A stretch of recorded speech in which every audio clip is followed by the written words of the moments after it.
All right, greetings. This is the Countering Racism, White Supremacy book club. Today's date is March 17th, 2021. So I've been told.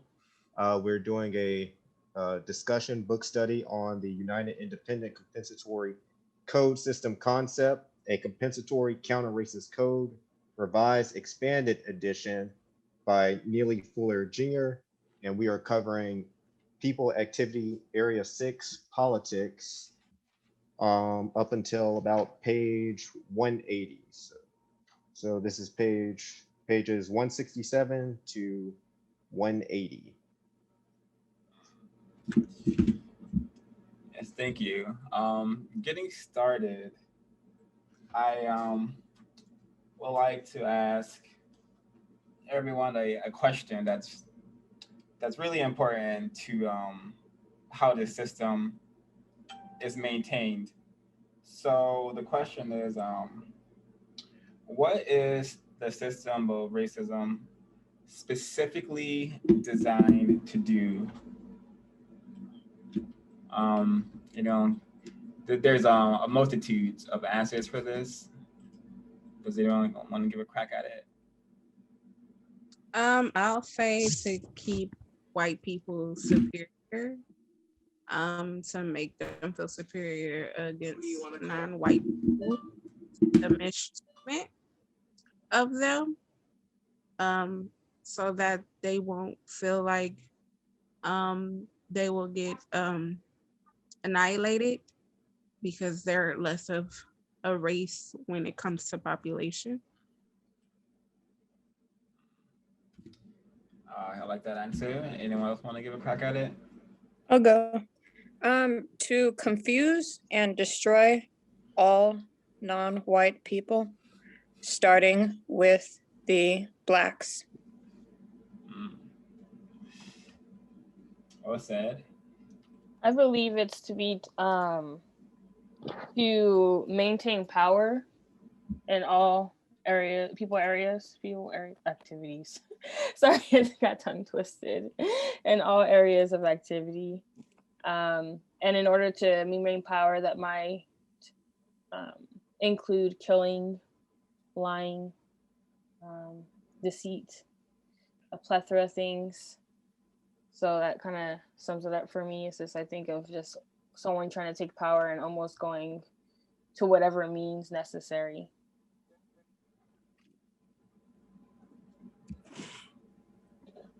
For me, I understand the system of racism, white supremacy, to effectively keep all non-white people, especially Black people, inferior, functioning at a level of inferiority, and to ensure that the people who classify themselves as white maintain their superiority or their functional superiority. Yeah, that's it for me.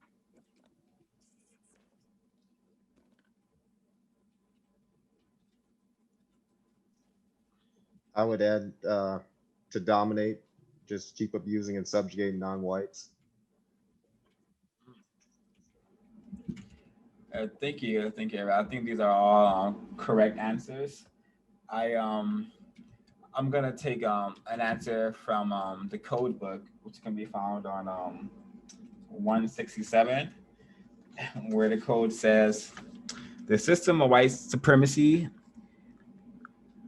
racism, what it is and how it works, is specifically designed and intended to result in both white people and non-white people thinking, speaking, and acting in a manner that is tragic, shameful, disgraceful, loathsome, contemptuous, grotesque, vulgar, obscene, indecent, etc. So, yeah, it's just Sorry.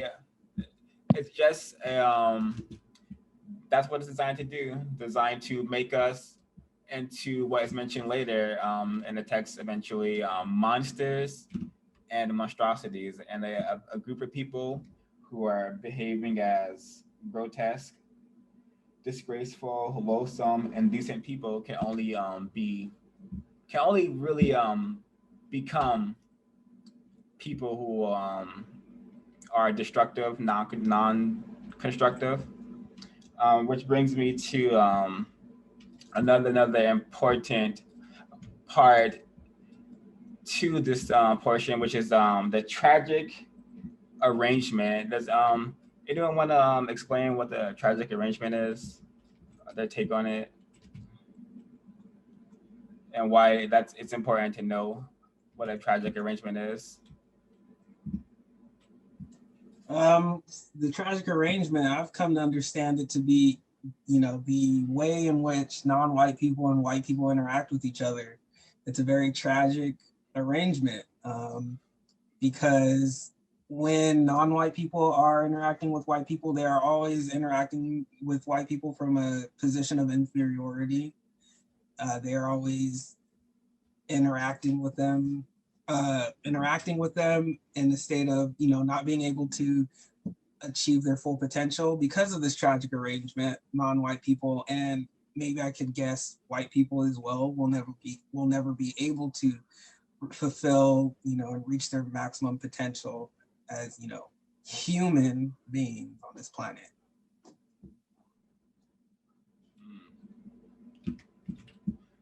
Yeah, that's a very, very excellent answer. Again, I'm gonna pull from the text because just the code does such a great job at just explaining what the hell is happening on planet Earth between white and non-white people.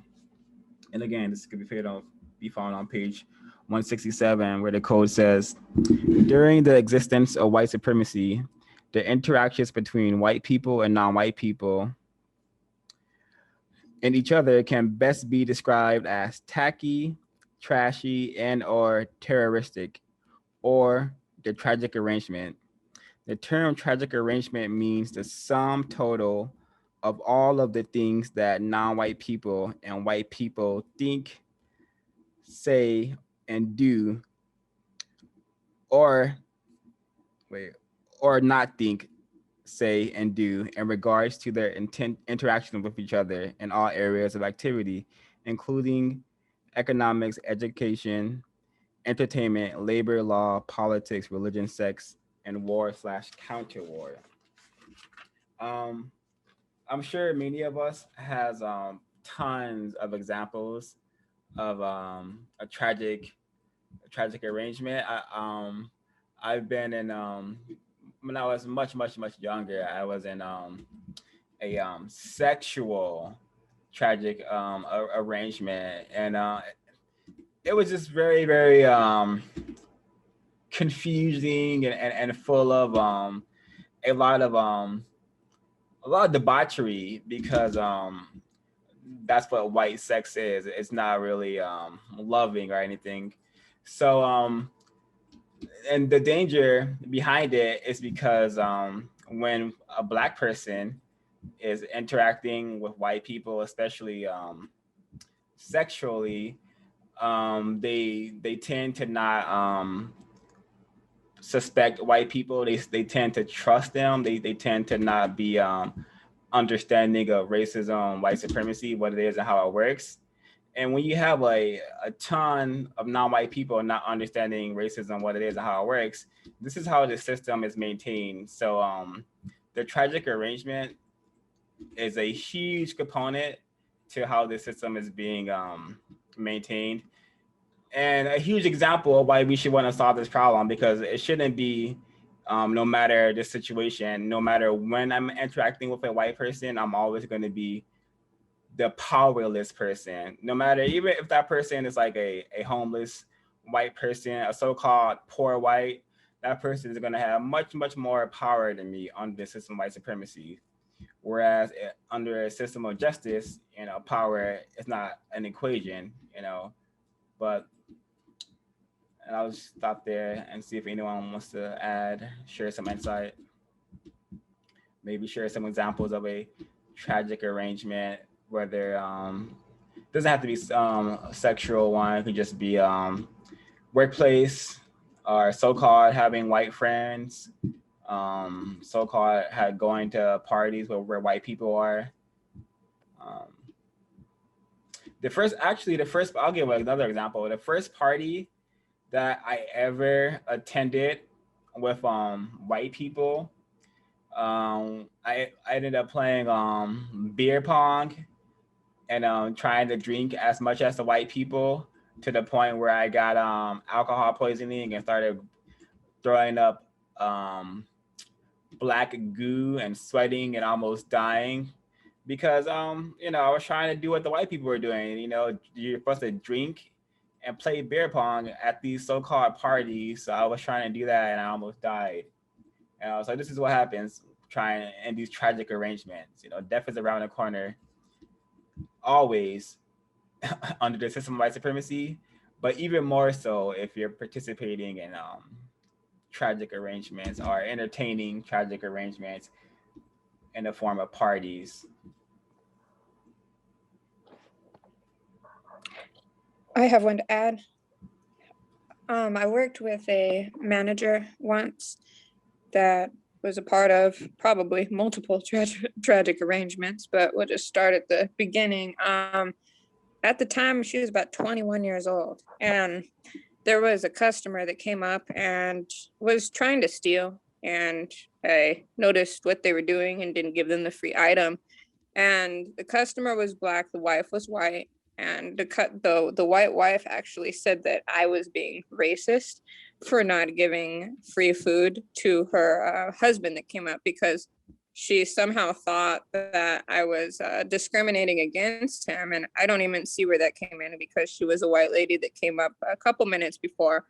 I had just helped her, so I just kind of had in my memory, like, okay, that's the last person I helped, so this is probably her husband. If he's saying my wife, that's the only reason why I didn't give it to him. Well, my manager comes in and, of course, blames me for the situation after it gets reported as me being a racist, even though nobody else has ever reported that ever, and no one else at work thinks that, as far as I know. She said that I was racist, and after she said that, she goes, I'm half Black and I don't even like my own race. She is half Black and half white.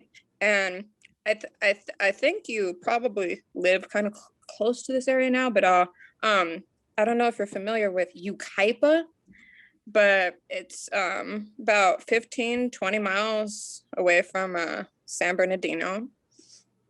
And it's a predominantly white area that is known for just very extreme racism in the Inland Empire. They've had problems with other teams, like when they've gone and played Rialto, there have been words thrown from the players of that school to the other Black team members, to the point where, I mean, we're talking about riot type stuff happening because of people that live in the city that supposedly has a low crime rate that is full of white people. But the fact that she went to that school that I think was 70-something% white in an area that was obviously racist, I could tell from just walking into it. It's just a weird vibe that I got there. I didn't want to be there for that long, even though it's supposed to be safe. That the tragic arrangement has programmed her, because the white parent was able to live in the area surrounding the white people, where her daughter probably, I mean, I assume didn't fit in initially, converted herself to a racist person and acts like she looks white or something, when in reality, I mean, she looks just like me, if even a little bit darker, and that's a part of her and that's a part of me, and we should both be embracing it and trying to produce a normal work environment, not worrying about all of this, who's racist and who's not, but the fact that she openly said she was racist and felt that she had some kind of privilege to say that, because she grew up around people that were racist and probably wanted to fit in with them. To me, it's a very huge example of a tragic arrangement.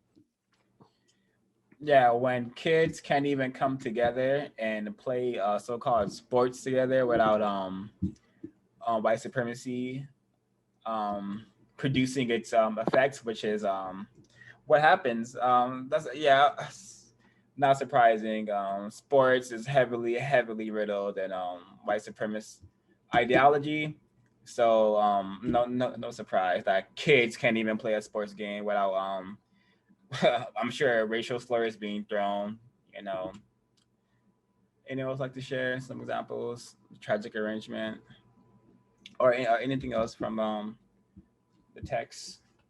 I have an example I'd like to add as far as like the tackiness of tragic arrangements between like the interactions between non-whites and white people. One that comes to mind, you'll usually see a news report on this probably like every so often. It'll be like a black person or couple trying to sell their house and it gets undervalued. And then they bring in a so-called white friend to do the like the appraisal and they get like a higher value with the white person assisting them.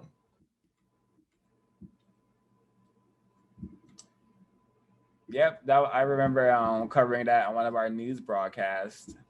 Um, Definitely an example, and the whole living arrangement that non-white people, especially black people, are forced in should also be seen as very, very tragic because we are given the dumps, the places of squalor, the places where the trash is dumped, the places where the industrial complexes are built.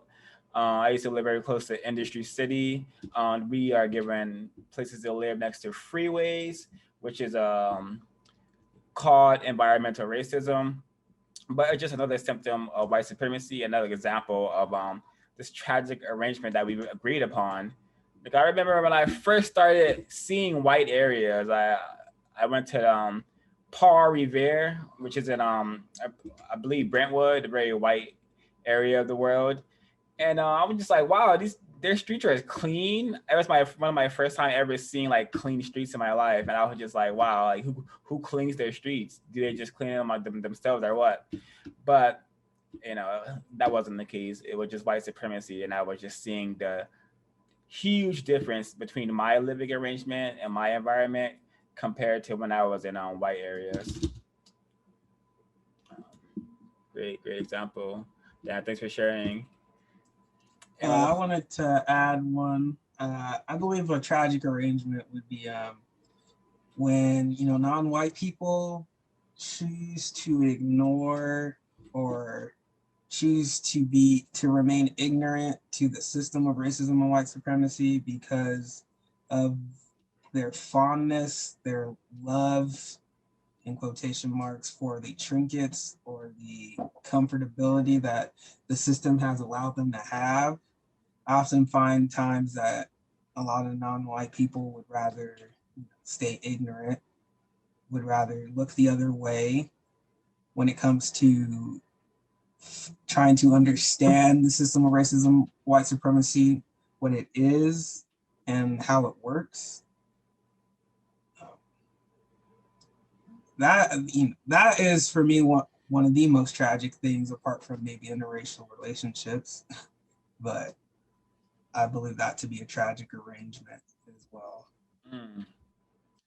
Yes, and that reminds me of my first tragic arrangement I had when I was in high school with this really unattractive white person. But when I was dating them, I was living in a living room at the time. So I dating that white woman allowed me to have a house to go to where her mom cooked pretty frequently, and I didn't have to be in the environment I was in. So I was kind of benefiting from her living in a trailer park and her mom cooking quite often. But just something in my black soul, my black body knew that this was incorrect because I for some reason I would just get whenever there was like I would just think randomly I can never get this person pregnant because I would hate to have a baby by her or any white person for example. And I will literally think when I was a 17-year-old, if I ever got this person pregnant, I would have to kill her because I can't have a baby with a white person.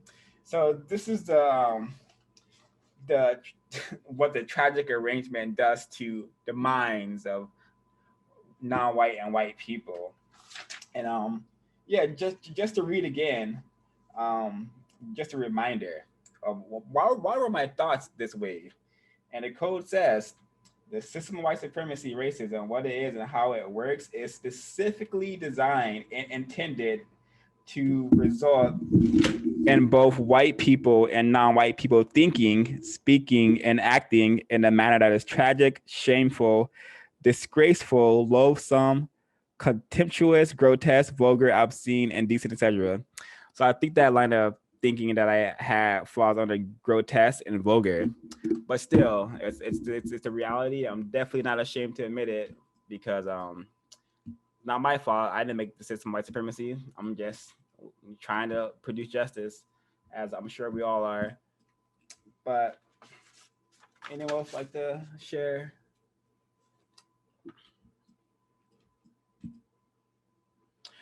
And just to give more insight to that tragic arrangement, I benefited by getting more food, better shelter, and access to video games.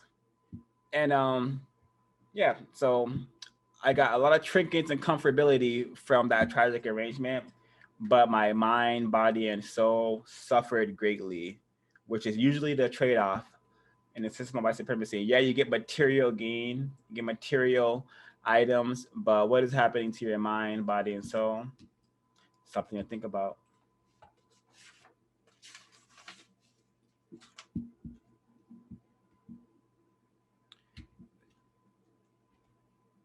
Does anyone have any insight to share?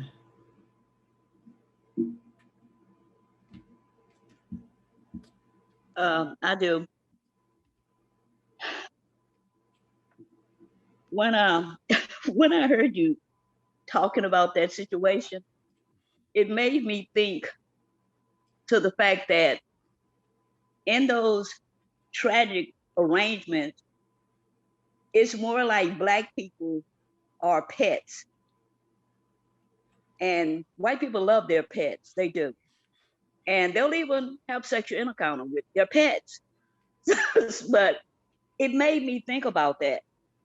And even though I've had a couple in my lifetime, but neither one of them ever lasted long, simply because I already knew I didn't really like the person, but I liked what they could do for me or what I thought they were going to do for me. And within a very short period of time, I knew, no, I can't do this. It, to me, I don't know, maybe it's just me, but even when the sexual encounter takes place, it's not the same. But now some people may say it's the same, but for me, it was not the same as being with a non-white person. It was not. And I think that was the reason why I knew already if it wasn't a financial thing for me, that I wasn't going to do it. But it also made me think about a statement on the tragic arrangements on page 168. It says, to function within the system of white supremacy, insanity is the requirement.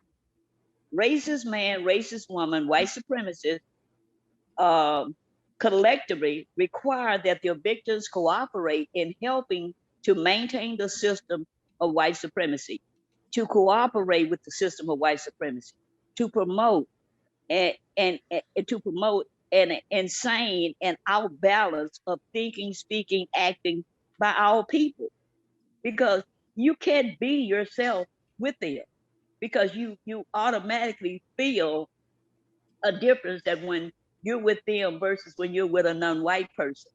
With a non-white person, I tend to be more relaxed and give them the benefit of the doubt. But each relationship where it dealt with a white person, it always had me on guard, and I never was comfortable with it. I just wasn't. So it's something with them that makes you feel the uncomfortable. That's when I say, to me, it was more like a pet situation. They love their pets. They'll do anything for their pets, but they still are pets. No more than that. There's no love involved. It's a pet situation. But I really think that they probably treat their pets better than they treat non-white people in any relationship, even though they try to say maybe it's different. But I really think the pets got treated better. So that's all I wanted to share on the tragic arrangement. Thank you. Anyone have any questions? Highlighted portions from the text they like to discuss?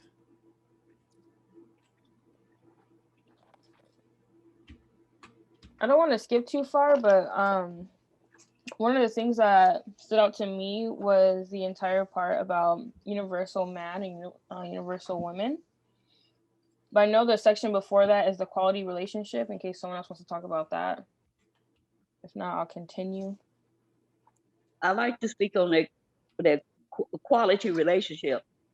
When I started reading this chapter, I really had a mindset that politics, the way I see politics on the TV, you know, where you're running for campaigns, this, that, and other.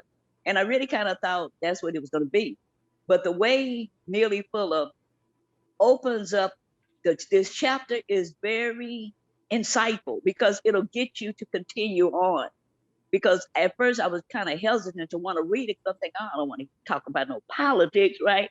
But then I looked at politics is people relations. And when I looked at it in that way, I said, wow, this is good. So to quality relationship. Okay, it says on page 168, it says, what is needed is a functional, codified quality relationship to replace the tragic arrangement. What is needed is the universal lifestyle impressed through the use of truth, that which is in such a manner that it results in justice and correctness.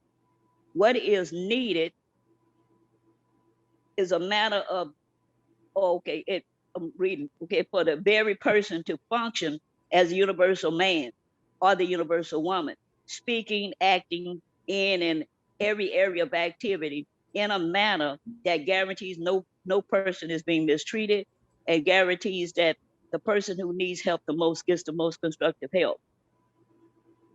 Got to read the second part.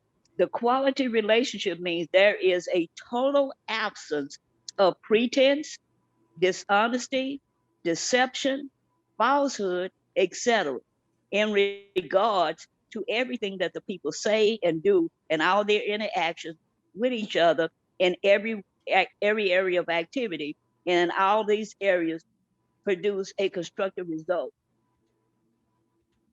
Now, I've had a lot of relationships, and I've always wanted what I'm reading in this book, that honesty, that no pretense, no deception, no falsehood.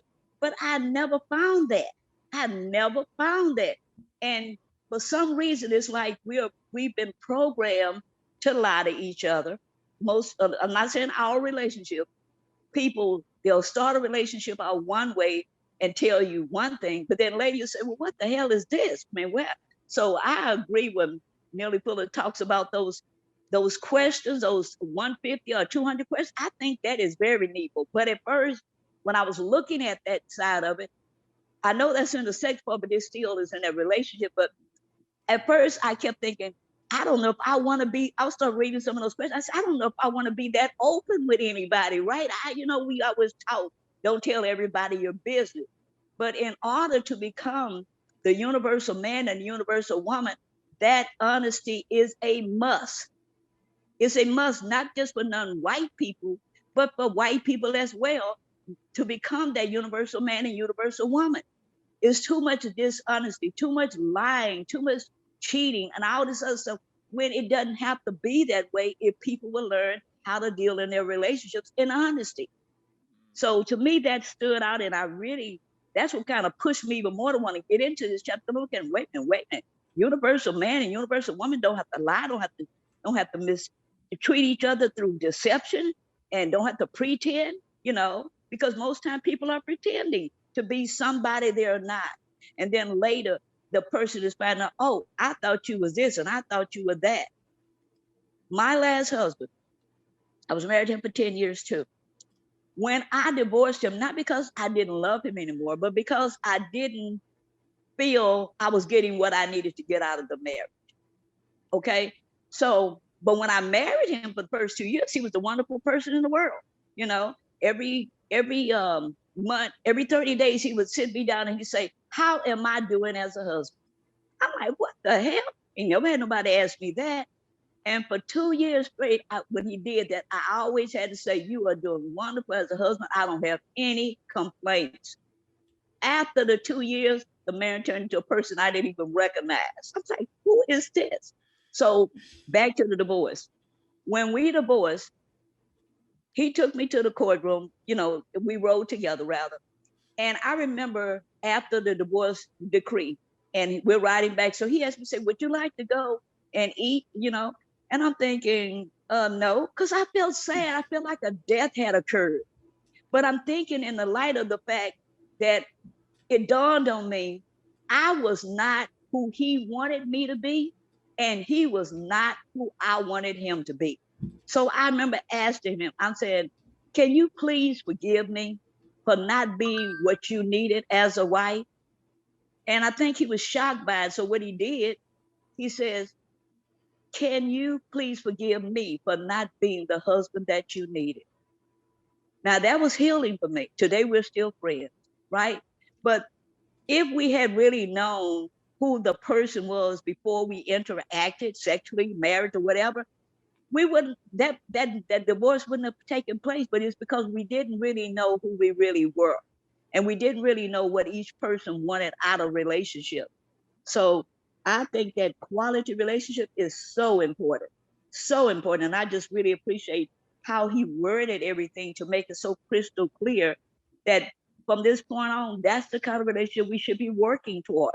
Stop the lies, stop the pretense, stop the fakeness and the deception. Be who you are, and whoever wants to be with you is going to be with you anyway. But at least it won't be no lies in between that. Thank you for listening. Thank you, Ms. Williams. And I think a lot of that, the deception and manipulation that comes from the current relationships that we see is due to the whole romance aspect. You know, everyone is trying to romance is a really big thing, you know, in the system of white supremacy and the area of entertainment. Everyone is trained to be romantic or to want romance in their life. And I understand romance as attempting to be Roman, attempting to be white. And in order to do that, you have to use a manipulation. You have to be a charmer. And I was very much skilled in romance back in the day, and getting what I wanted from people, but it never really helped me develop a quality relationship. And even in my romantic pursuits, I would write down a ton of questions for people I was interested in, but they weren't. It wasn't enough to diminish the falsehoods and what a quality relationship needs. I don't think a real quality relationship can even exist without the awareness of understanding race and white supremacy, what it is and how it works. So thanks for sharing that. I'm certain that it goes into us being trained to want to be romantic or thinking we need romance in our life when we really just need truth and justice. It's all we really need in our life. And I'm very thankful that I'm sure this book club has helped the couples in this book club refine their arrangement or relationship, because it definitely has helped me in mine. And so yeah, very, very constructive portion. And I do I also have the same thoughts as you, Ms. Williams. When I hear politics, I don't really care about politics, but the logic that comes with this book is just so beautiful, for lack of a better word. And I had the same idea for labor. I was like, I really don't care about like labor or economics, but you know, white supremacy has really like given us these words and terms, and in fact in a way that doesn't like help us or give us it doesn't help us, But the way Neely Fuller gives us these terms and definition provides like a literal foundation of how we can better our lives, or attempt to better our lives.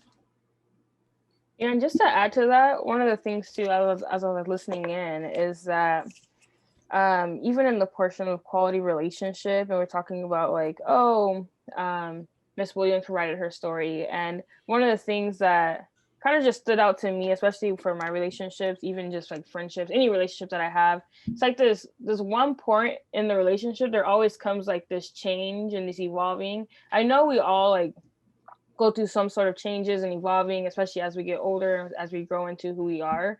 But I think one of the things that happens is like you go into like this quote unquote like finding yourself. You know, it's kind of like thrown around all over the social media and all over just anywhere. It's like, oh, go find yourself. Take a moment to find yourself, you know. And it's just so many things. And it's really hard to like know who you are in a system of racism and white supremacy, because they're technically telling you who you are or who you should strive to be. Excuse me. And just to go into like universal man and universal women, I thought that this section was just so awesome. You know, I think it's just so nice to just see words on the paper to have suggestions in front of you of like, oh, this is what it means to be a universal man and universal woman, and these are some characteristics that universal man and universal woman could have or should have, or you know what I mean. So I think one of those things that stood out, I'm going to read the definition of what universal man is and universal woman is, just so we're all clear and on the same page. So on the bottom of 168, it says, the terms universal man and universal woman applies to any male and with for any female person who knows and understands truth and who has used that knowledge and understanding in a manner that has produced justice and correctness in all areas. In all places and in all areas of activity, including economics, education, entertainment, labor, law, politics, religion, sex, and war, counter war. And I thought this was awesome because it just gives you the idea of what, I don't want to use the word purpose, but essentially like what the purpose is for the universal man and universal woman. And the reason why I use the word purpose is because everyone is out here finding their purpose. Oh, your purpose in life. What's your purpose? Oh, your purpose, your purpose, your purpose. You know, it's almost like if you don't have a purpose, like if you don't know your purpose, I have a purpose, you're like lost. And they're like, oh, this person is lost. Go find yourself. You know your purpose. So this kind of gives a gist, especially if you're attempted counter races or attempted to produce justice. It kind of gives you an idea of like how you could tailor your life or how you could act or behave and not just follow what the system of white supremacy is giving you or is telling you to do. It's well said, Anaya. I think the like attempting to follow all these, like just any three of these bullet points will do a great service to any non-white person's daily existence. I am certain of that. I really appreciated. I like the bullet point on 170 where the code says, and the bullet points are just aspects of what it is to be a universal man and universal woman. So maybe we can all share some of our favorite bullet points.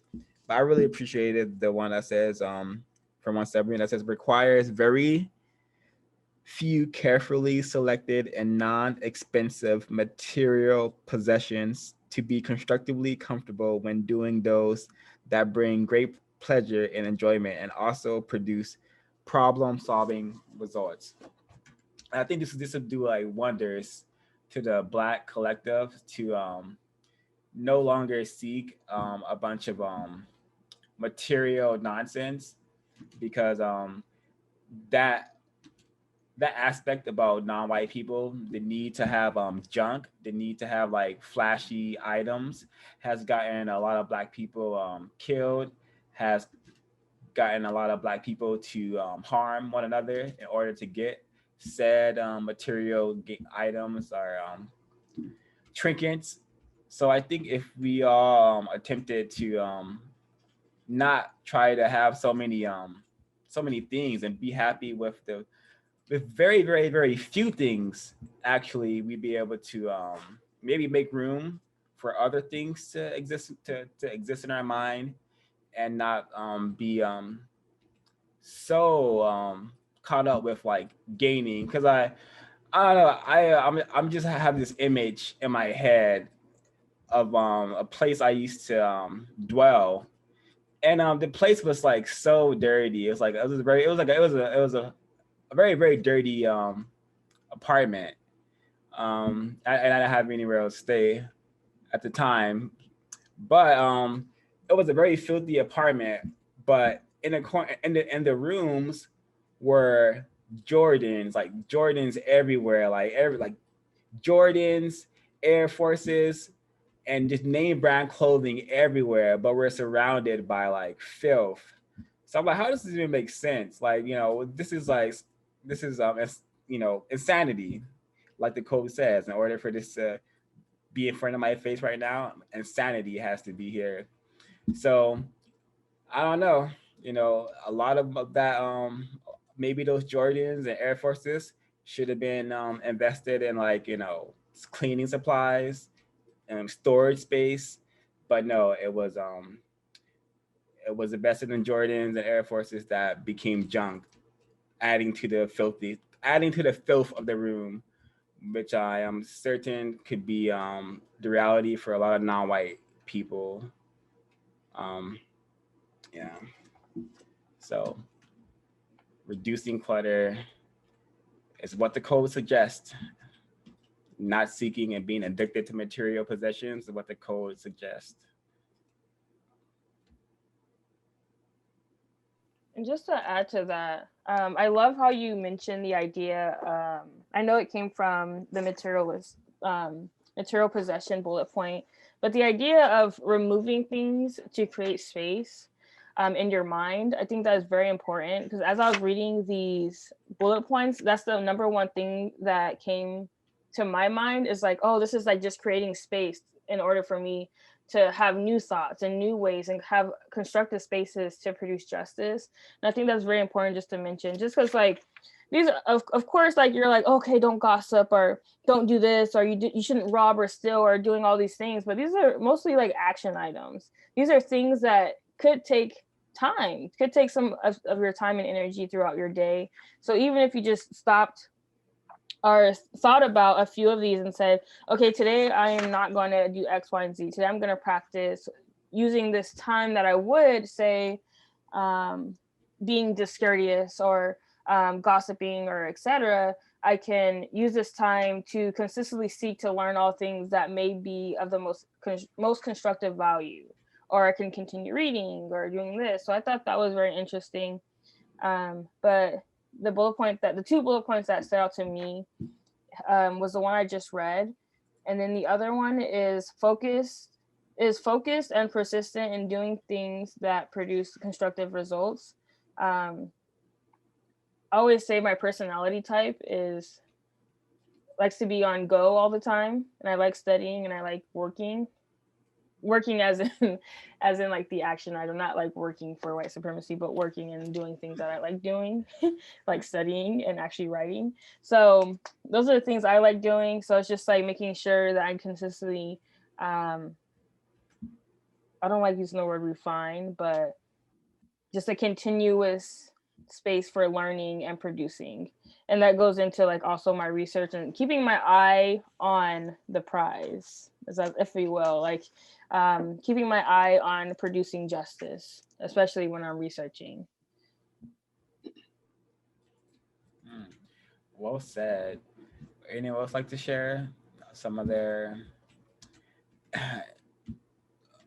Yes, I would. For me, one that sticks out a lot is listens to and gives maximum constructive consideration to all criticisms, and does so without resentment, rancor, or contempt. I would like to believe that, I can take criticism, but I'm not, I'm living in truth. And honestly, I cannot take all criticisms and give maximum constructive consideration, because oftentimes I may believe that, you know, somebody's telling me something I may already know. I already know this. You're wasting my time telling me again. Or you may, for whatever reason, they may not, I may believe that they don't know as much as I do. So they may be talking to me, but I'm not even listening. So that's definitely something that I would like to work on. Another one would be makes willful and deliberate contact with people for planned constructive purposes, only that are carefully designed to produce a constructive result. I have, you know, stopped associating myself with many people because I feel that in order for me to, you know, produce constructive results, that was necessary. But there are some individuals who I feel are constructive and do provide constructive value, but I wouldn't say that I plan that contact. You know, when he says plan, I imagine, you know, laying it out. This is what we're gonna do. This is gonna be the constructive result for it, and then we're done. So that's something that I also feel I need to work on. All these bullet points are just more for me, things that I should practice, put in practice, and work on myself as on this United Independent journey. Thank you. Well said. Oh, I'd like to add one of the bullet points. This is the second one. Does not knowingly withhold any information from anyone who needs it for constructive purposes. And then also, there's a part in the 1984 edition that I think kind of relates to that point right there. This is on page 118 of the 1984 edition. Do not assume that you can keep a secret from white supremacist racists. Reason, explanation. White supremacist racists are the direct functional masters of all of the non-white people in the known universe. Of all the people in the known universe, those white people who have chosen to practice white supremacy are the most powerful. White supremacists are also the smartest people in the known universe. It is not likely that a victim of white supremacy, non-white person, can prevent the white supremacists from knowing anything that they want to know. It is correct to always assume that if any person other than yourself has knowledge of what you know, then what you know is no secret. And I didn't see this anywhere in the revised expanded edition of Politics. It might be up, maybe coming up later, but this is in Politics of the 1984 edition. I think it relates to that bullet point. Mm. Yeah, thanks for sharing from the 1984. I'm sure I don't have that access to that. And yeah, it's really important not to withhold constructive information and just be willing to give help. You know, we have it. Oh, I've seen it amongst non-white people that we just, for some reason, have a hard time lending constructive help, understanding the importance of sharing constructive information, creating environments such as this one where we could come together and attempt to share constructive information and put it out there for other folks who may be looking for constructive information. So huge, very important. If we were on the wave of sharing constructive information instead of sharing Cardi B tweets and Meg Thee Stallion tweets, then I think we'd be able to produce justice overnight. But racist men and racist women have done a awesome job in retarding us to the degree that we have been. So lots of work to be done. Yeah, I wanted to add, I think that goes into us being trained to, like, with such competitiveness, you know, instilling competitiveness in our beings and our condition. So we oftentimes see other non-white people as competition. And I urge all of us to reframe that, see each other as individuals who need constructive information all the time, because like the code says and Neely Fuller says, people need help. People were born needing help. So rather than keeping, a job opportunity to yourself, maybe share it with other non-white people who may need that job more than you do. I'm not saying you do what you will with that information. Yeah, and people get it in their heads that like only one person is gonna have access to that, but there's plenty for everyone. That's how white supremacy has set itself up. But we've been trained to just be so greedy and just so greedy. That's the best word to put it, and so selfish as well. To whereas we see helping another Black person as some kind of negative. But if you understand white supremacy, what it is and how it works, the racist man, racist woman have trained us to have such disdain from helping Black people and from also seeing Black people doing constructive things. So,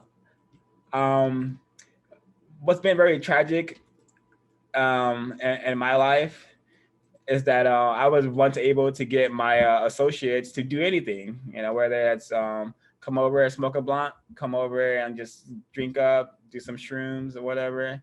But now that when I started asking them to, read, buy some books, read books, I became the most unpleasant person on the planet. And that's because the racist women have trained the entire globe. You see a Black person trying to solve problems, that person is not a person you want around, because Black people can't solve problems. So this is the kind of programming and mindset we're countering. So very important to understand that a Black person thinking logically, a Black person trying to solve problems is a very, very ugly creature in the system of white supremacy.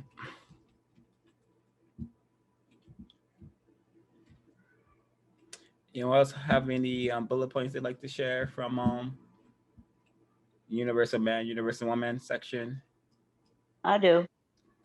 Please do. There were three that stood out to me. Not that all of them were good, but just three that stood out more for me. Both of them on page 170. And it says, constantly seek to learn all things that may be of most constructive. And it made me think about that I've always kind of been a learner, but I've been selective to what I wanted to learn. And sometimes it was a lot of foolishness, right? So I'm learning now that I have to look for more constructive things to be learning and letting it spend my time to build my interest of, instead of things that are non-constructive. And then another one that stuck out was never be discourteous.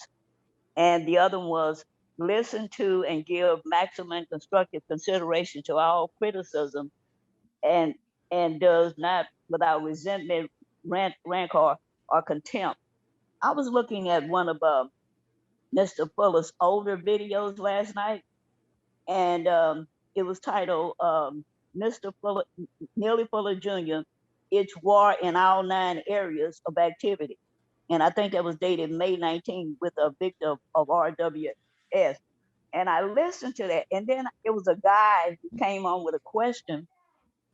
And I listened carefully how, even though the guy was personally trying to attack Mr. Fuller about his book and, just various things he was saying, and I just kept paying attention and listening how calm Mr. Fuller stayed, how he realized what the guy was saying, what he was trying to do, but he never got upset. He stayed calm and he handled that with such dignity. And then I said, you know what, that's the kind of person I need to be. Not let people push my buttons and just go off and start saying anything to them. So that tied in to never be discouraged. Now I'm still learning that part of how to do that better, because sometimes, especially when you're dealing with predators or people, right? They tend to just kind of just keep rubbing you the wrong way, right? And you're standing trying to tell them one thing and then they're trying to out-talk you. So before you know it, you're saying something you shouldn't say, but I have to do better with that. So as reading this chapter, it reminded me of that because I had previously did it early in the day, and I said, okay, I'm glad I read this chapter. Now I have to work on that. But that's so important that when we're having conversation with each other, to learn to take criticism. I mean, most people don't want criticism because they figure they're always right on everything. But we have to realize sometimes when people are saying things, they're not saying it necessarily to hurt us, but they're saying it because of an observation they have made that maybe we don't even see within ourselves. But not to take it to heart and then realize the person does not mean me any harm. And because you trust the person to know they don't, then there's no reason to feel like they're trying to do anything to embarrass you or to hurt you or things like that, because we're all still learning. It's so much more we don't know. So we have to get to the point that when somebody is criticizing, whether it's wrong or right, not to be discourteous with the person just because they choose to be discourteous with us. Thank you. Well said. That's something that very, very challenging. I'm definitely learning and attempting every day to be more courteous. It's been a long, long journey because I've just always have been just not the nicest person. I've always been very blunt, whether if in the process of being blunt, I often so-called used to hurt a lot of people's feelings. But that's something I also picked up on reading this section again, is that the need and the importance of being just more courteous and never letting anyone be more courteous than yourself is something I think we could all strive to attempt to do so. To do, I thought that was quite funny. because Never let nobody be more nicer than you. Wow. yeah, yeah, it would definitely do a lot to it would just do a lot to keep the just to keep things in your favor in regards and communicating with other victims and communicating with white people, because they don't expect a well composed, courteous, logical thinking black person. It's just no way. What is that? What does that even look like? Exactly. You know, so a black person who's not easily manipulated, who's not easily put into a mode to be silly, to be someone's entertainment. So this is what we need to. Well, this is what we are attempting to do here, I believe. Yes.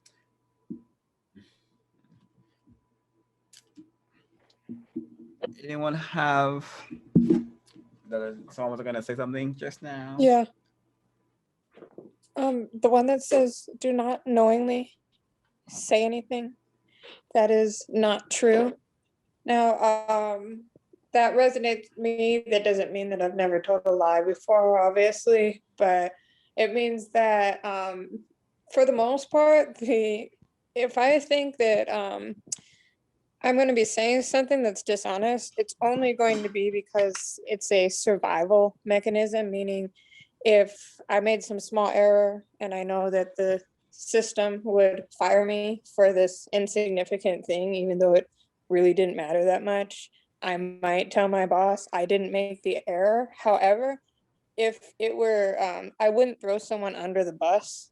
If it were a situation where there was somebody else that were there that would get blamed if I didn't take the blame, then I would take the blame for it. So I think it's, just in survival terms, last resort, I would lie to protect my place to live if it was something, that was just completely ridiculous. But as far as gossip, lying, spreading rumors, all of these things are productive. I believe that there's no way to live in the world that we're living in right now and tell the truth about 100% of things, because there's nobody that's telling us 100% the truth. But still, we can work daily to tell as little lies as possible and never throw anyone else under the bus or spread false rumor or false accusation about anyone else, because that is unproductive, and it creates distractions. And that is exactly what the system of white supremacy wants. Well said. Yeah, very. Learning about African history. They actually had it. I believe it's called one of the 42 laws of Ma'at. Like lying used to be like a huge, like just who does that? Who a person told a lie? It used to be as bad as killing back in ancient African times, which gives us an indication of the kind of integrity Black people once had. But when racist man, racist woman got here, all that was definitely destroyed. And just lying and the system of white supremacy is just like it's just like talking, you know. It's just so it's when I was younger, I used to just lie about everything for no reason, just for fun, because I could, you know. And and that's not because it's not for no reason. It's because that's how I was trained by racist man, racist woman. But yeah, and if you have a system with a bunch of people lying and there's no truth, there's no integrity, then yeah, things are not gonna change ever for the better. They're only gonna get worse, which is what we've been seeing since we've been on this planet, I'm sure. I really like this part from 174 where it says, question, what is the basic and correct thing to say about white people and non-white people liking each other? Answer, say, considering the tragic arrangement agreed upon by non-white people and white people, there is no sane reason for non-white people and white people to like each other or like themselves. And I think this makes perfect logical sense. I personally do not like being a slave to the system of white supremacy. I think it's very non-constructive for my potential. And I don't like the fact that white people do not have the will to produce justice. So why would I like any person who does not have the will to do something like producing justice? So does everyone, I would like to hear anyone's thoughts on this, if they agree, if they think we have any reason to like white people or like our current situation. Like, and also in the system of white supremacy, it's hard to like anybody. You know, I think we're just trained to have so much animosity in our souls, especially if we don't understand what we're dealing with. Like now, I definitely can. I'm aware I care about myself deeply, and I care about Black people deeply. But as for liking the situation, as for liking white people, of course not. I like the fact that I can learn a lot from them, but at the cost of being a slave to the system, definitely not worth it. Justice will be a lot better.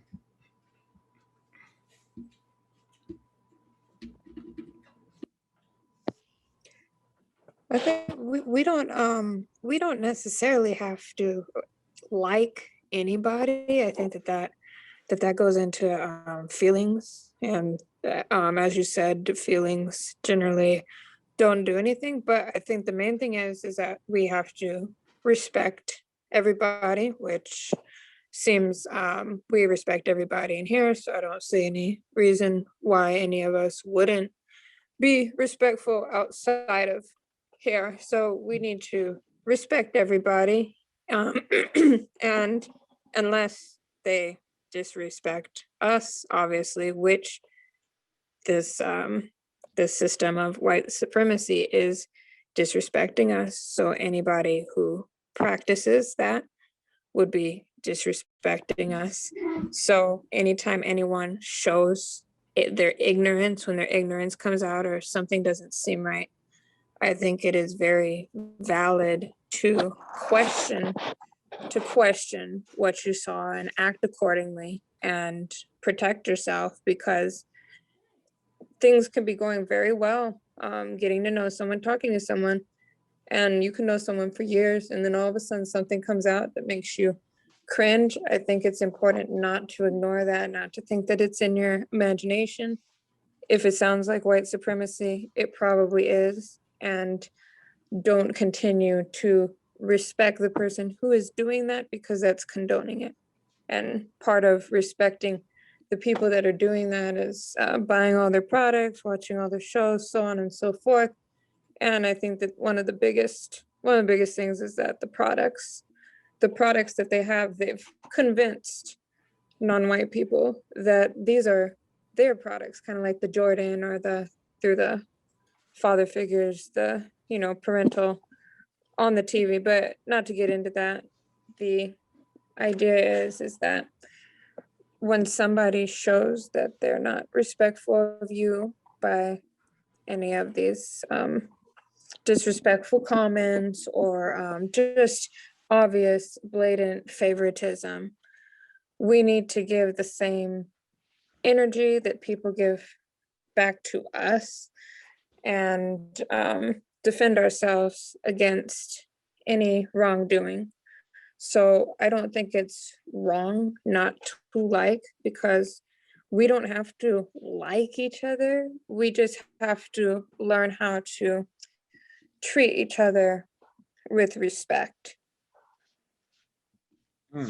Yes, and just to add to that, Sandra, you had some great points. One of the things to provide some emphasis on is that you said we don't have to necessarily like each other, but it's mainly learning how to like interact.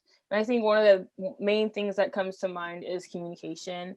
To me, if there's conflict, if there's any sort of like being uncomfortable or irritated, all these like emotions that come to mind are normally is when you start to interact with others, whether it's a non-white or a white person. When you start to interact, you start to feel certain emotions and you start to express yourself in a certain way. And I think this is why it's important to follow the code, because as the code mentions, I'm not sure if it was in this chapter or in this part that we read or before, it talks about the idea of minimizing basically the amount of words that you use. So you shouldn't go on and on and on about something. Just say your one sentence and be done, or only if necessary. But the main thing is to only ask questions.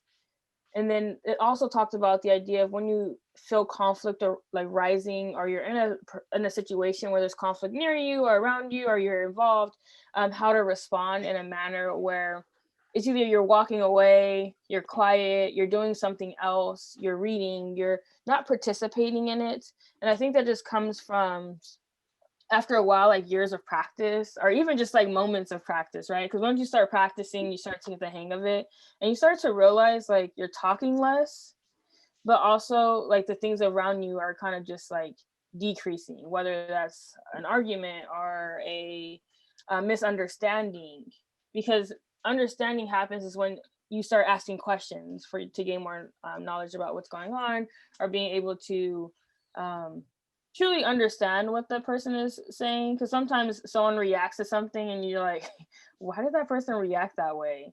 But if you just ask questions instead of just showing the same energy, you start to understand, because you simply have to ask them like, oh, are you mad, or and what upset you, or whatever it is, and then you can start to mend it. And then also, as Sandra mentioned, continuous communication, so almost giving the same level of communication that you would to like your like quote family, or someone you care about, or some strangers, or a white person or non-white person, whoever it is, it's almost providing that same level of communication. So if someone says like, someone like this quote unquote like disrespects you, it's like, how are you really going to respond to that? And again, I think just refer back to the code book, and then figure out what you can respond, and you can kind of just trial it out. Like Neely Fuller always talks about, like, try it out and see, so I think it's important that you try these out and really see what works and what doesn't work. And I think that's what we can do, especially whether that's in any area that we are in, especially at home and outside the home too, is just continuously practice how to really communicate with others in different situations.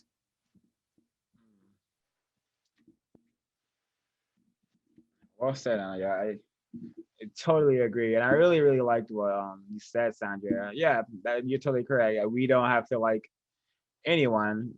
Every person on the planet just needs the will to want to produce justice, and if we don't, and if you don't have that will, then I'm definitely motivated to like you a lot less than the person who I just don't have any feeling towards.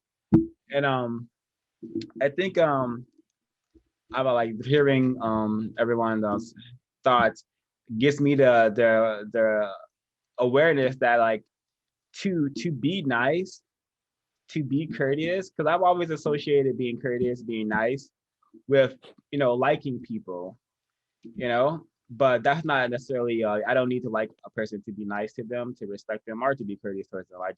That's something I'm doing for myself, and I'm doing this so I don't experience any conflict from people in my life. And I think this is why this part is important from the code from 174, where the code says, act nice and be nice. If people seem to want you to act nice or be nice, then act nice or be nice. Practice producing a nice manner. This includes being courteous. Practice being nice, even when talking about very unpleasant topics, and even when others choose to speak and act in a manner that is not nice. Be honest and give me your opinions. When asked questions, say what you truly believe and be nice in your presentation. Do not ever be rude. So this is why I believe that we don't have to tell any lies. We're very smart creatures who are able to if you want to talk about racial white supremacy, we can just talk about justice, because everyone should be interested in justice and producing justice. So I understand that due to the system of white supremacy, it may seem like we can never talk about the things we want to talk about, but we can be nice and talk about producing justice. And racism doesn't even have to be mentioned. White supremacy doesn't need to be mentioned. Just putting in the heads of people the idea of producing justice, and what is preventing that idea from being in people's heads is confusion. And maybe a lot of people don't even know that justice should be on planet Earth, like guaranteeing no one is allowed to be mistreated, and those who need help receive constructive help. A lot of people don't even know that this should be on a planet, because at first they needed awareness, because I didn't know we needed justice. I just thought we needed to heal all the trauma. But I'm sure people are wanting the world to get better, be better, but they don't know how to do so. So guiding them, it may be easier to guide people while being nice to them, while being courteous to them, instead of being blunt and just being hey, white supremacy is a problem. Let's solve it ASAP. Unfortunately, the system of white supremacy has made non-white people very weak and fragile, and we have to work with what we got. So very important part from the text, and I'm glad to have just soak it in and really practice it, because it's really hard for me to be nice and courteous, especially when I'm constantly seeing just incorrect things happening on planet Earth. Anyone have any text they highlighted they wanted to share? Questions?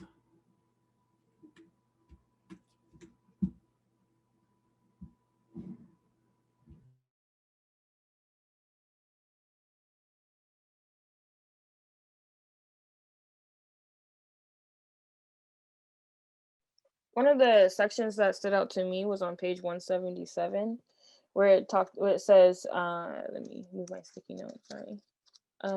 Do not deliberately visit people, plan to visit people, or lead people to think they should visit you, except for one or more of the following purposes. I'm going to read them very quickly.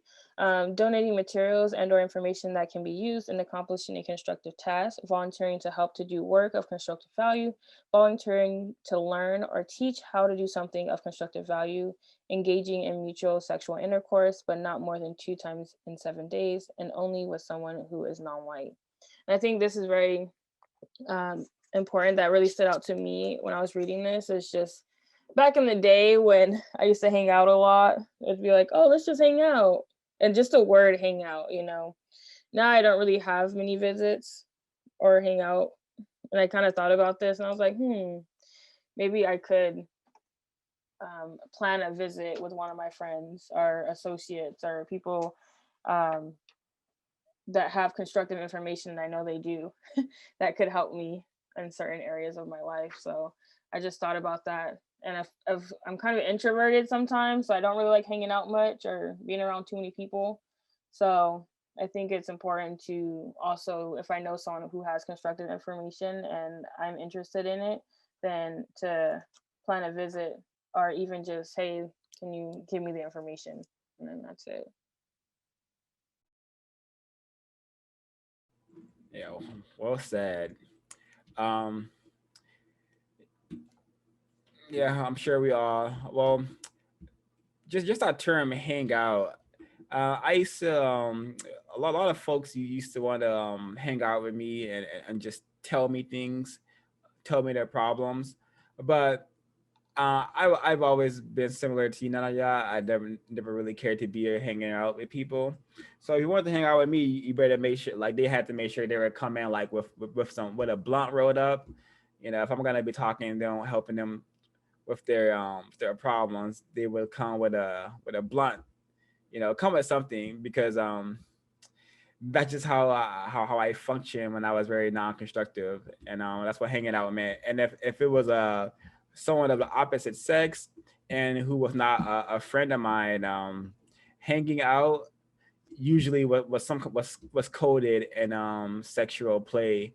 So I really like the code for introducing me to the word constructive, because before this book, that was not in my vocabulary at all, and just having that in my word tool set, I'm able to actually be constructive and know and have my own code between, like, okay, I'm not gonna do that because it's not constructive. I actually had a friend recently like want to come over, and I'm like, and I had to tell them there's nothing constructive for you and I to do together, so there's no reason for you to come over.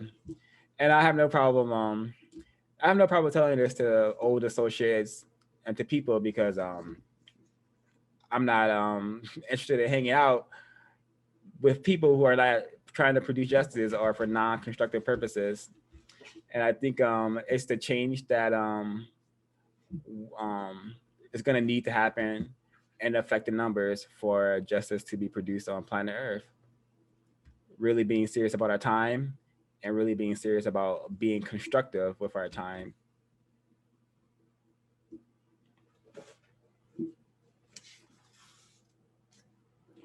Comments, questions from the text? Miss Williams?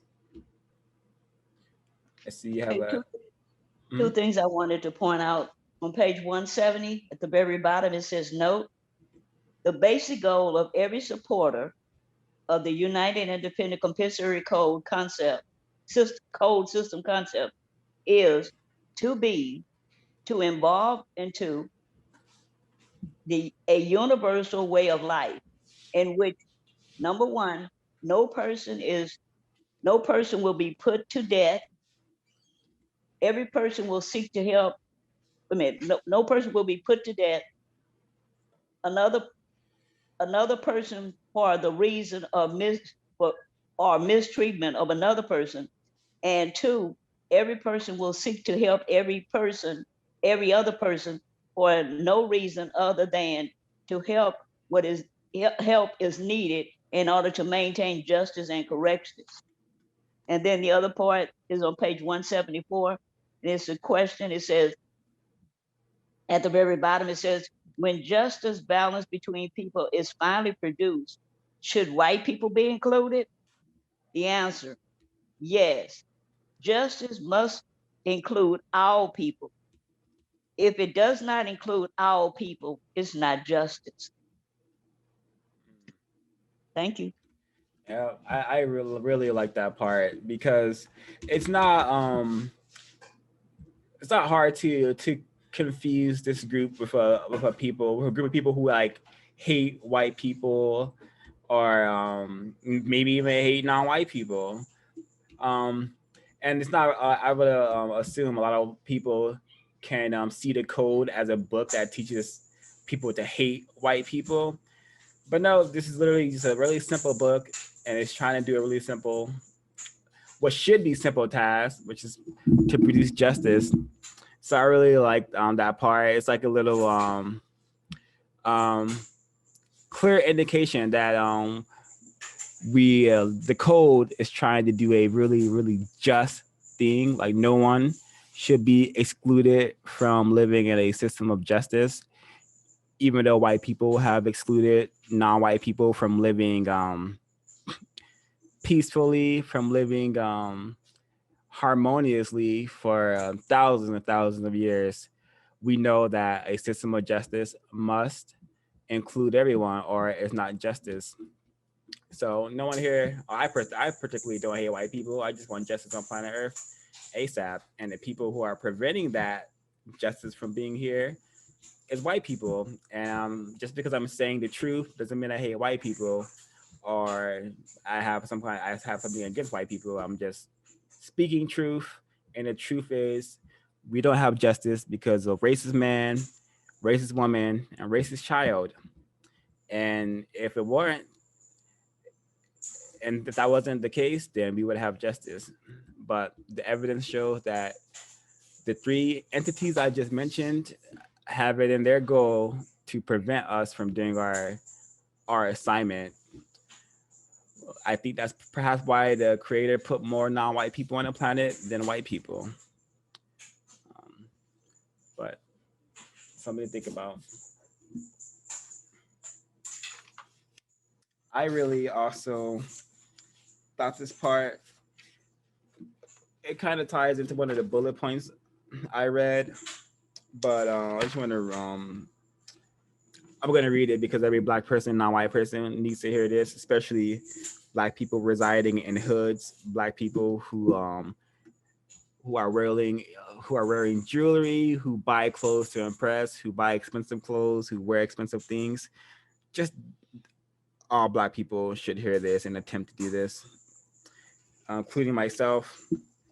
And it says, teach and train yourself, as from page 180. The code says, teach and train yourself to never be jealous or envious of anyone for any reason. Teach and train yourself to stop wanting what you do not need and to want only what you need that will best help you to produce justice. Balance between people. When you know that you are jealous or envious of what someone has or of what someone is doing, ask yourself the following questions. 1, do I know and understand why I am jealous or envious? Am I jealous too? Am I jealous or envious because I think that I should be jealous or envious, or because I think others expect me to be? 3, what exactly is it that a person has that I want? And if I had what they have, what exactly would I do with it?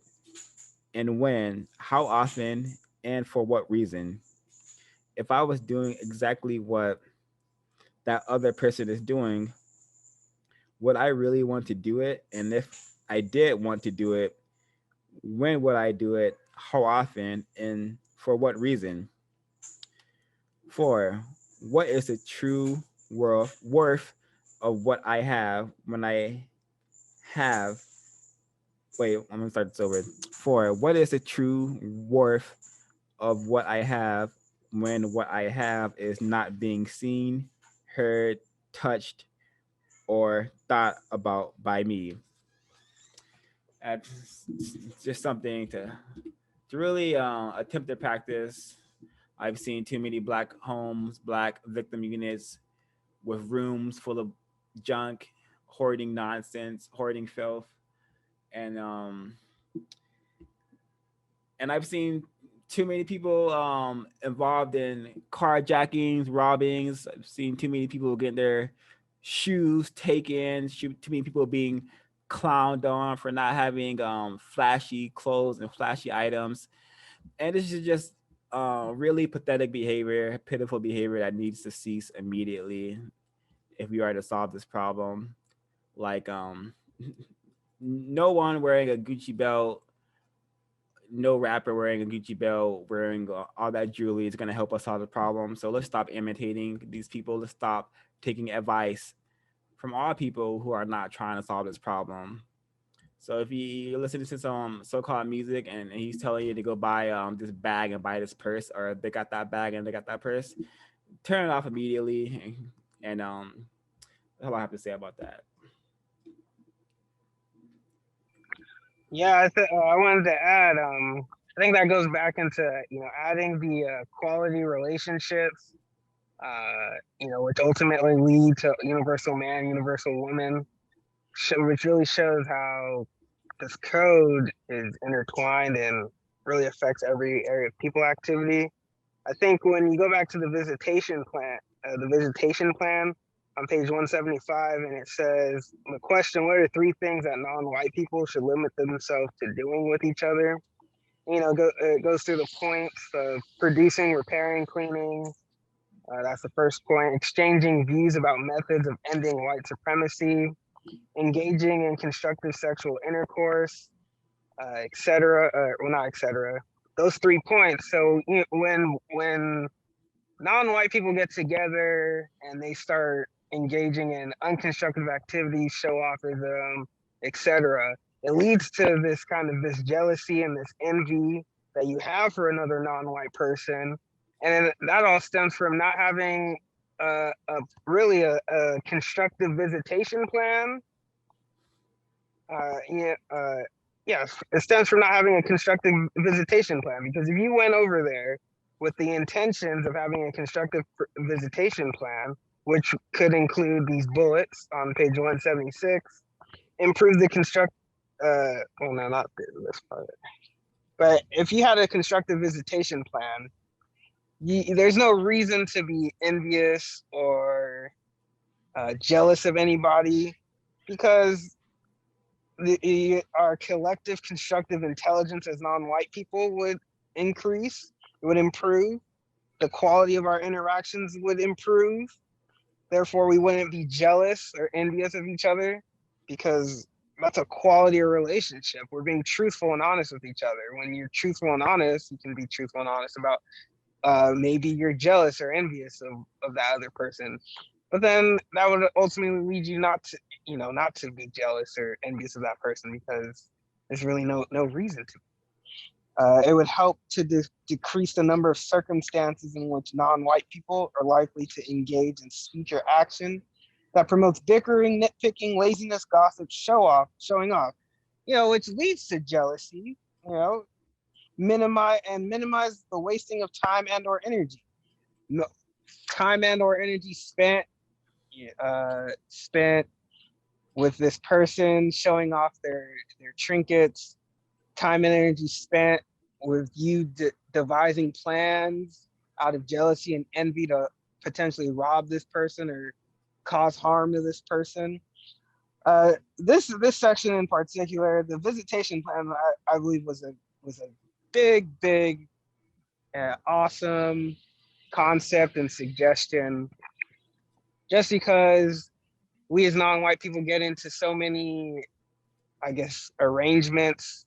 There is only the tragic arrangement. We arrange so many things, and they're not constructive. And they're not constructive. And even he talks about sexual intercourse, and I think about relationships too, and how he speaks about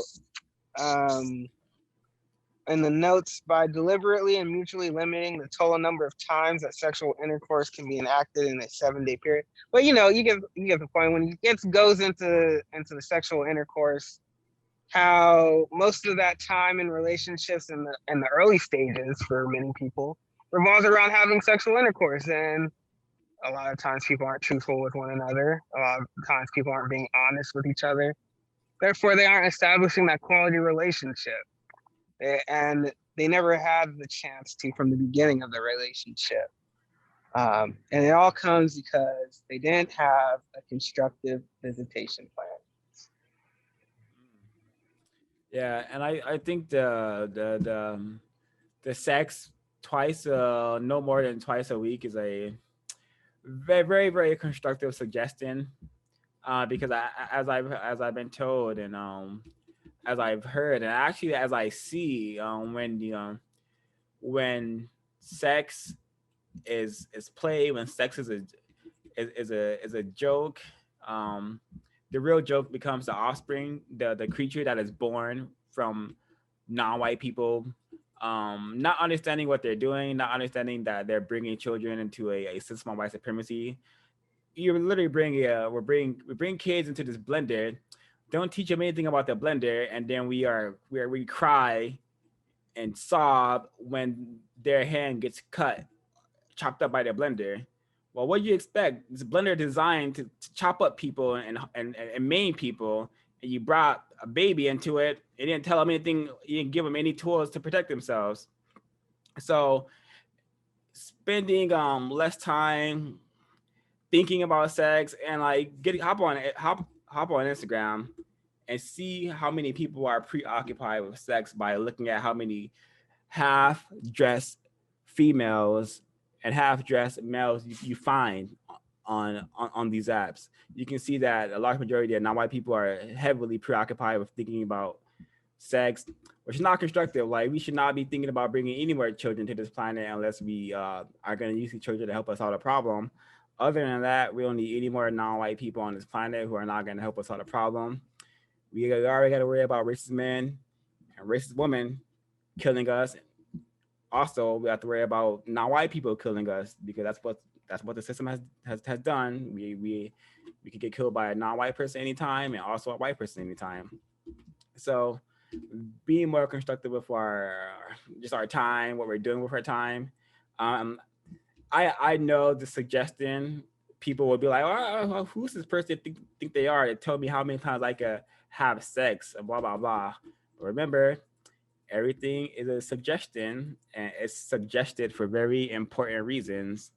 And that reason is, the system of white supremacy is here, and so far we haven't solved that problem. So maybe these things will help us solve the problem. We won't know until, in affected numbers, people are practicing it. I myself have definitely seen the benefits of practicing elements from the code. This one included. That's why porn is a distraction. Yeah, porn is definitely a weapon of mass destruction. I would classify it as a weapon of mass destruction, just like TV, like the Disney Channel, weapon of mass destruction, meaning that it just brain trashes a person to such a degree that it's hard to recover from.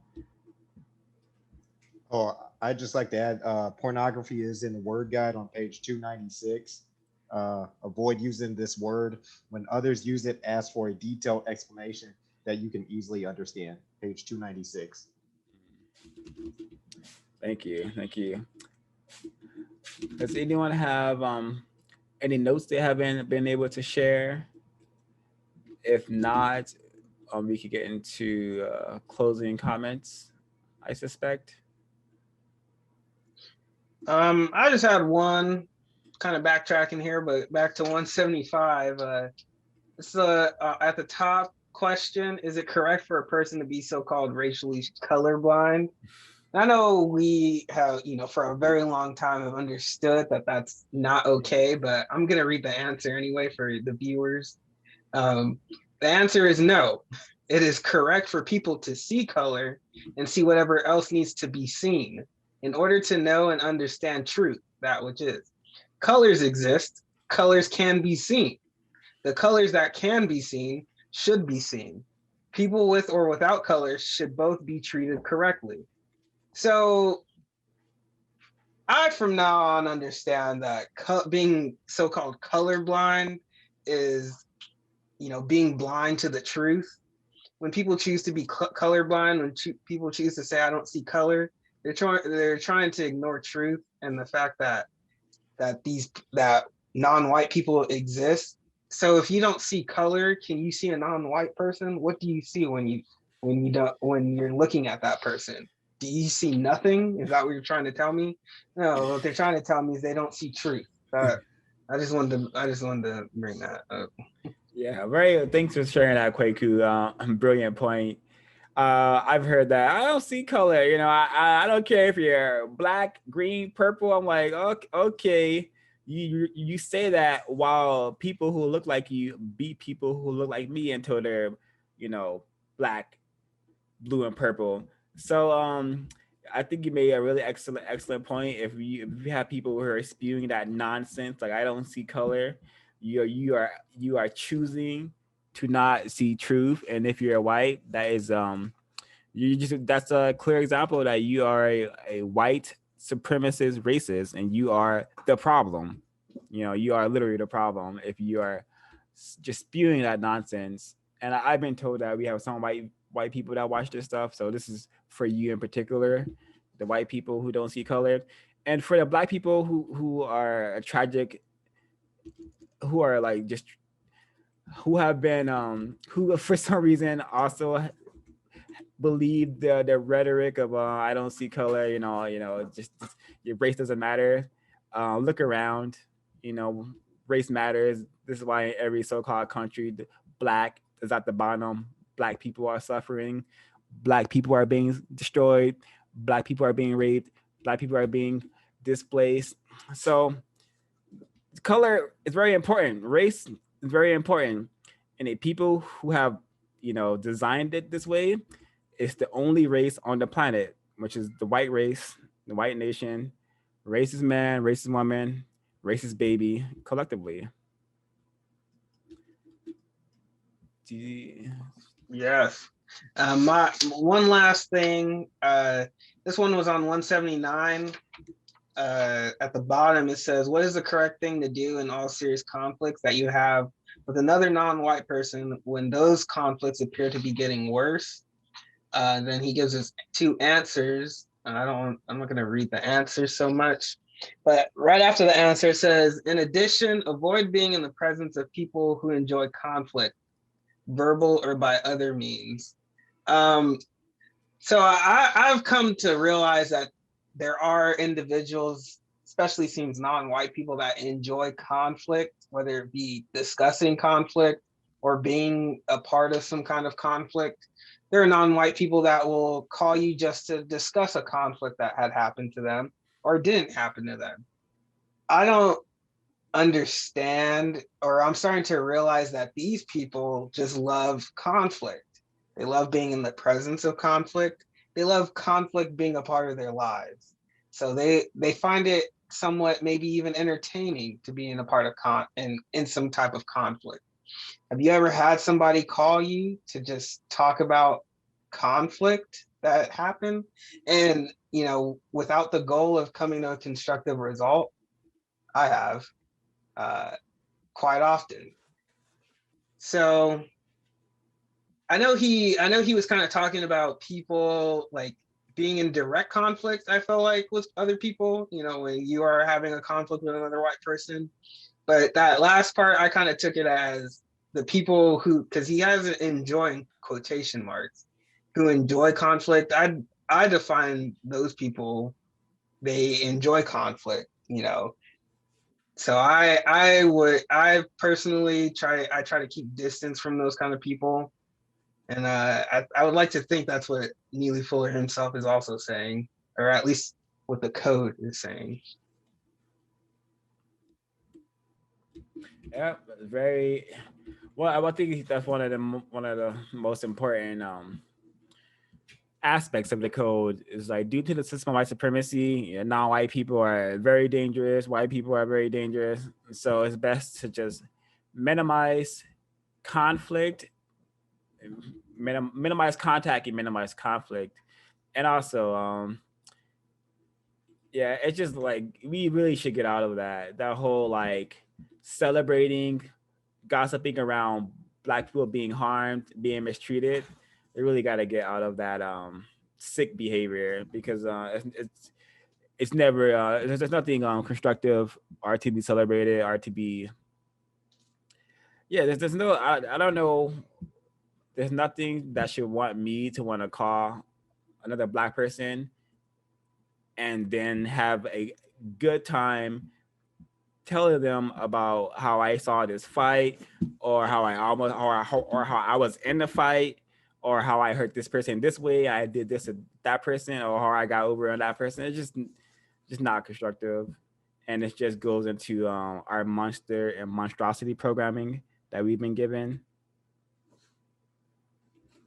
So well said, Quaku. Thank you. Yeah, I also wanted to add just on that note that I also don't blame the non-white people.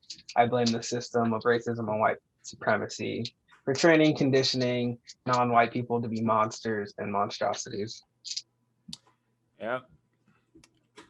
Very important. Always blame racist man and racist woman. Non-white people don't have the power to create this mess, nor do we have the power to fix the mess. We only have the power to attempt to do so. Should we move into closing comments? I believe so. Does anyone want to start?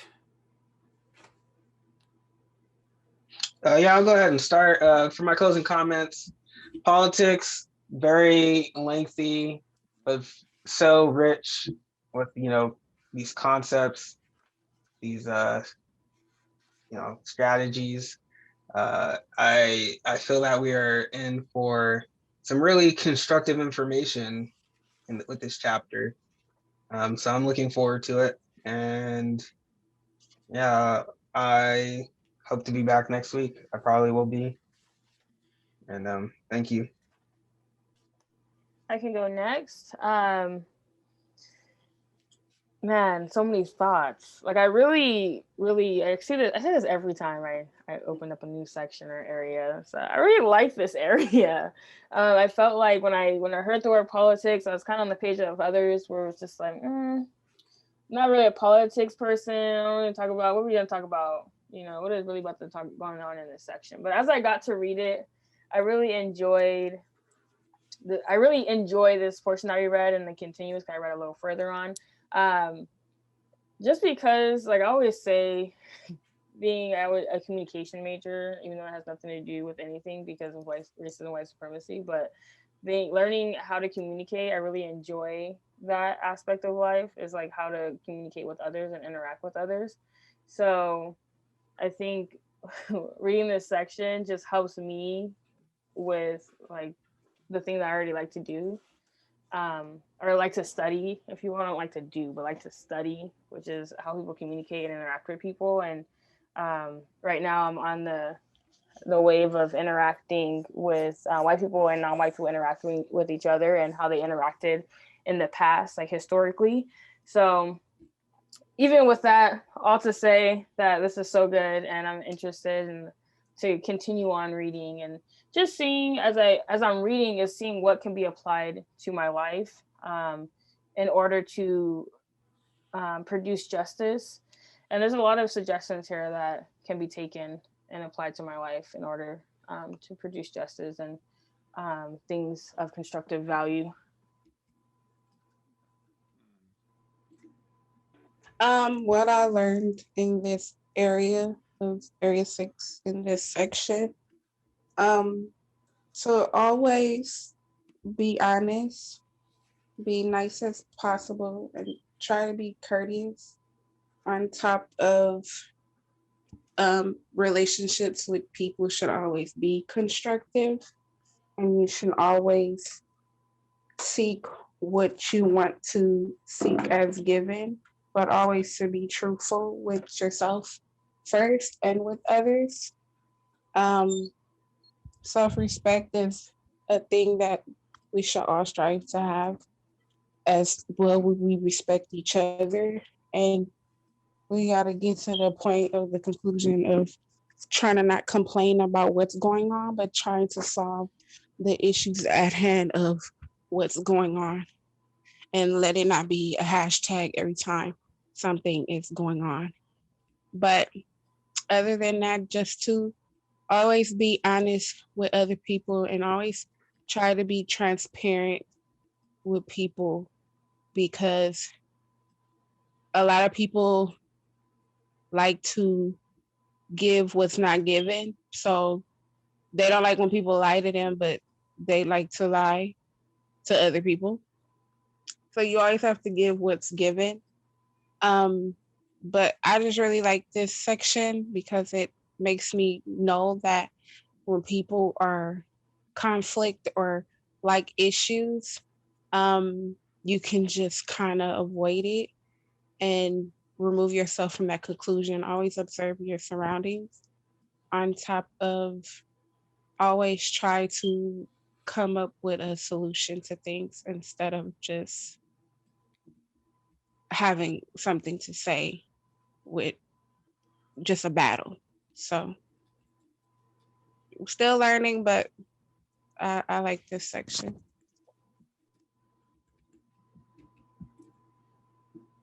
Thank you. All said.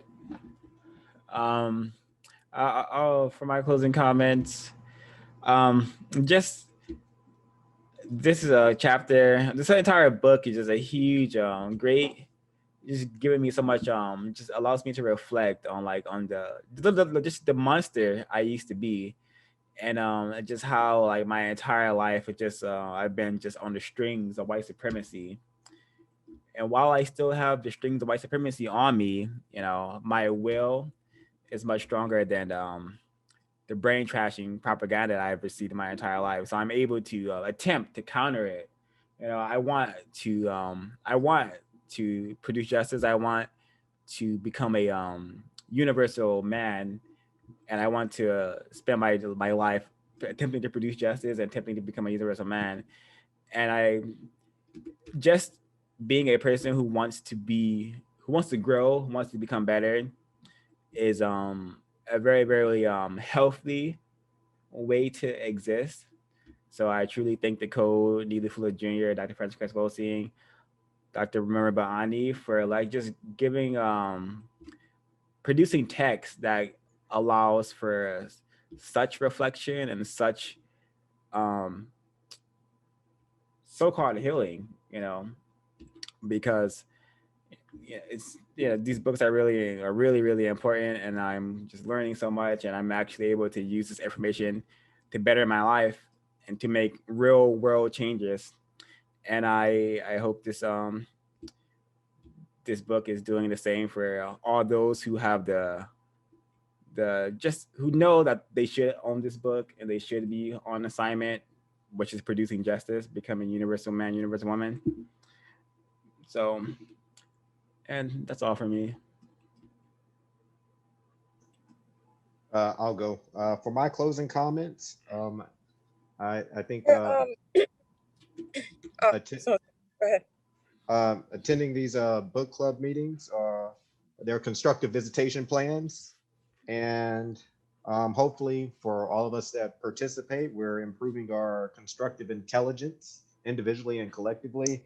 And the other thing I would add is don't assume that you can keep a secret from the white supremacists from the 1984 edition. That colorblind thing will be a whole program in itself.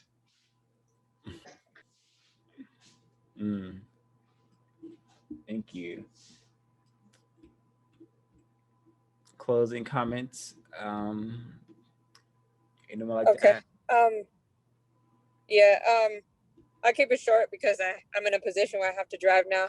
But I feel that this chapter was very informative and a great piece to the puzzle of continuing to counter racism, white supremacy.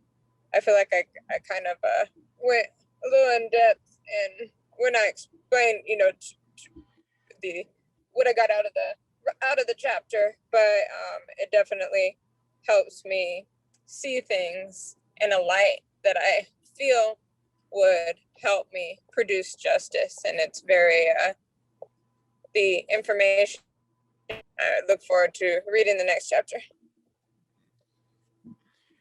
Oh, we still gotta finish this one. This is a very long chapter, so hold on. I meant like reading. I understand. I'm trying to, but that's it for me today. Thank you. Thank you. Anyone who has not gone, would they like to share some closing comments? I will. My closing is on page 179. It says explanation. It says people who like to seem to want to engage in unjust and unnecessary conflict with others should be denied the opportunity to do so. This can be achieved by steadily or repeatedly maintaining distance from their presence and by greatly limiting what is said to them or what is said to others while those people are present. No contact, no conflict. Sometimes when I don't know about you, I do.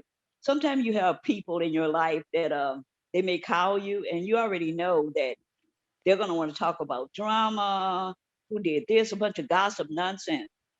You have the ability to cut those people off by not answering that phone. Once you pick up that phone, you already know what these people are gonna do.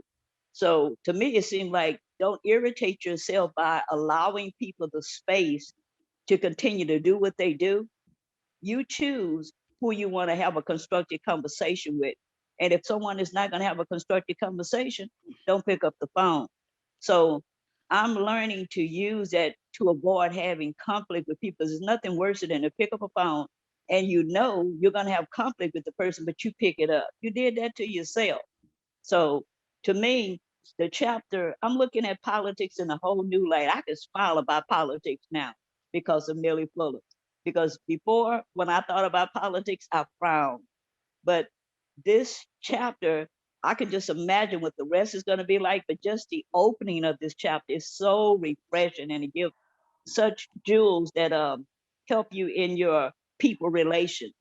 So I'm finding the book club very, very, very helpful.